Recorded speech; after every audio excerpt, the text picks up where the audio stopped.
दोस्तों, मेरठ के सौरभ राजपूत हत्याकांड की दर्दनाक कहानी मैंने आपको पिछले वीडियो में सुनाई थी। अगर आपने उस वीडियो को अभी तक नहीं देखा है तो इस वीडियो के डिस्क्रिप्शन में उसका लिंक मिल जाएगा, वहां से आप उसे देख सकते हैं। आज के वीडियो में हम इस हत्याकांड से जुड़े हुए कुछ चौंकाने वाले तथ्यों के बारे में जानने की कोशिश करेंगे। बात उस दिन की है जब मुस्कान ने अपने पति सौरभ से कहा कि मुझे एक प्रोग्राम में जाना है। आपको शायद हैरानी होगी, लेकिन मुझे एक व्हाट्सएप ग्रुप में जोड़ा गया है। इसमें मेरे 8वीं क्लास तक के क्लासमेट्स हैं। उन्होंने मेरठ के इस ट्रॉपिक्स मॉल में एक पार्टी रखी है और मैं वहाँ पर जाना चाहती हूँ, लेकिन पीहू का क्या करूं? अगर तुम कहो तो उसे नानी के घर छोड़ आती हूं। इस पर सौरभ ने जवाब दिया कि मुझे कोई दिक्कत नहीं है, वैसे भी मुझे ड्यूटी पर जाना है। उनकी बेटी पीहू उस वक्त कुछ महीनों की थी। मुस्कान ने पीहू को अपनी नानी के घर गोरीपुरा में छोड़ा और ट्रॉपिक्स मॉल चली गई। मॉल में मुस्कान अपने पुराने दोस्तों से मिली। ये दोस्त वही थे जो उसके साथ 8वीं क्लास में पढ़े थे। मुस्कान की पढ़ाई 9वीं में फेल होने के बाद रुक गई थी, लेकिन 2019 में एक व्हाट्सएप ग्रुप बना जिसमें वो शामिल हुई थी। इस ग्रुप में रोज चैटिंग होती थी, जिससे उसे अपने पुराने दिनों की यादें ताज़ा करने का मौका मिला। ट्रॉपिक्स मॉल में उसकी मुलाकात साहिल शुक्ला से हुई, जो ब्रह्मपुरी का रहने वाला था और उसका 8वीं क्लास तक का क्लासमेट था। साहिल ने बताया कि उसने 12वीं के बाद बीटेक की पढ़ाई शुरू की और अब सीए बनने की तैयारी कर रहा है। मुस्कान ने अपनी कहानी सुनाई। उसने कहा कि मेरे नाना ब्रह्मपुरी में रहते हैं और मैं वहाँ पर अक्सर जाती थी। एक दिन वहाँ पर रेनू नाम की एक महिला कुंडली बनवाने आई थी। उसी दौरान सौरभ राजपूत से मेरी मुलाकात हुई, हमारी दोस्ती हुई और फिर प्यार हो गया। सौरभ के पिता मुन्ना लाल, माँ रेनू, भाई बबलू और बहन शिवानी इस रिश्ते के बिल्कुल खिलाफ थे। मुस्कान के परिवार, पिता प्रमोद रस्तोगी जो कि ज्वेलर थे, माँ कविता, भाई विशाल और बहन परी भी इस रिश्ते के लिए बिल्कुल खिलाफ थे, लेकिन दोनों ने जिद पकड़ रखी थी शादी करने की। सौरभ ने कहा कि शादी करनी है तो मुस्कान से, वरना नहीं। आखिरकार 2016 में दोनों की शादी हो गई। उसी साल सौरभ को लंदन में मर्चेंट नेवी में नौकरी मिल गई, लेकिन परिवार उसे पहले ही बेदखल कर चुका था। एक साल बाद 2017 में कुछ अनबन के चलते सौरभ ने नौकरी छोड़ दी और मेरठ लौट आया।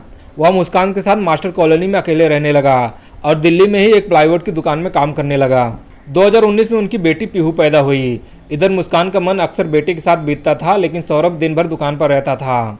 इसी बीच साहिल शुक्ला से उसकी दोस्ती गहरी होने लगी। दोनों चैट करते, मिलते और धीरे धीरे नज़दीकियाँ बढ़ने लगी। एक दिन मकान मालिक ने मुस्कान को साहिल के साथ आपत्तिजनक हालत में देख लिया और यह बात उसने सौरभ को बता दी। सौरभ ने विरोध किया, लेकिन मुस्कान ने बहाने बनाकर उसे चुप करा दिया। 2020 में सौरभ को लंदन के एक मॉल में सेल्स मैनेजर की नौकरी मिली और वहां पर वह चला गया।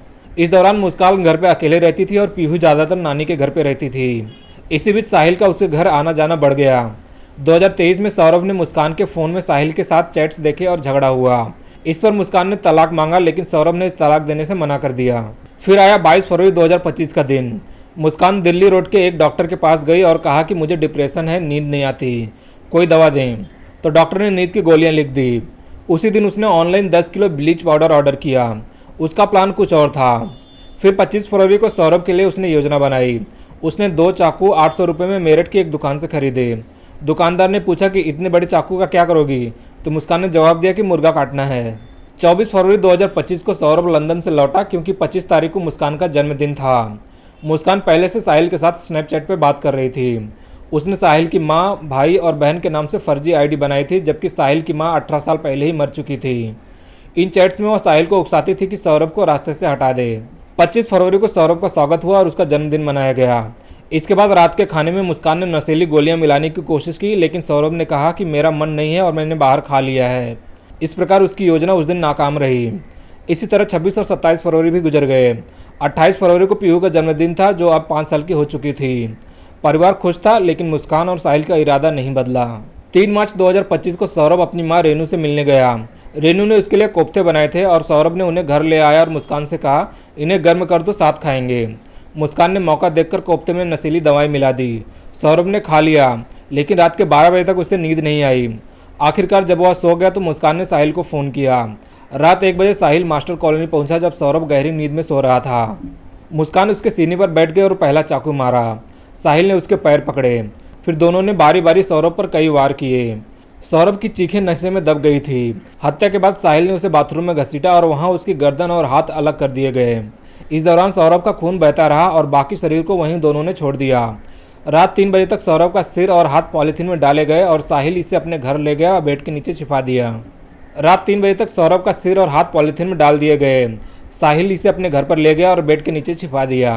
दोनों का प्लान था कि टुकड़े इधर उधर फेंक देंगे, लेकिन उन्हें मौका नहीं मिला। 4 मार्च 2025 की सुबह 9 बजे मुस्कान जली कोठी के पास सैफुद्दीन की दुकान पर गई।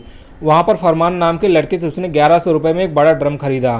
फरमान ने पूछा कि गेहूं का सीज़न तो नहीं है, फिर ड्रम क्यों चाहिए? तो इस पर मुस्कान ने बोली कि मुझे चाहिए, बस दे दो। फिर उसने बाजार जाकर सीमेंट और डस्ट भी खरीदा। घर लौटकर सौरभ के शव को 4 टुकड़ों में बांटा गया। उसका सिर, हाथ, पैर और धड़ को अलग अलग हिस्सों में काट दिया गया। उन दोनों ने इन टुकड़ों को ड्रम में डाला और सीमेंट डस्ट के घोल से पैक कर दिया। सौरभ ने लंदन से लाकर मुस्कान को 1 लाख रुपए दिए थे और इन पैसों से दोनों ने बैग पैक किया और 5 मार्च को शिमला, मनाली और कसौली घूमने के लिए निकल गए। 17 मार्च 2025 की रात 10 बजे वे मेरठ लौटे।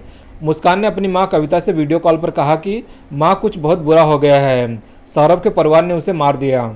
लेकिन जब वह मायके पहुंची और पिता प्रमोद ने पूछा कि तुमने शोर क्यों नहीं मचाया, तो उसके पास जवाब नहीं था। 18 मार्च 2025 को प्रमोद और कविता उसे ब्रह्मपुरी थाने ले गए।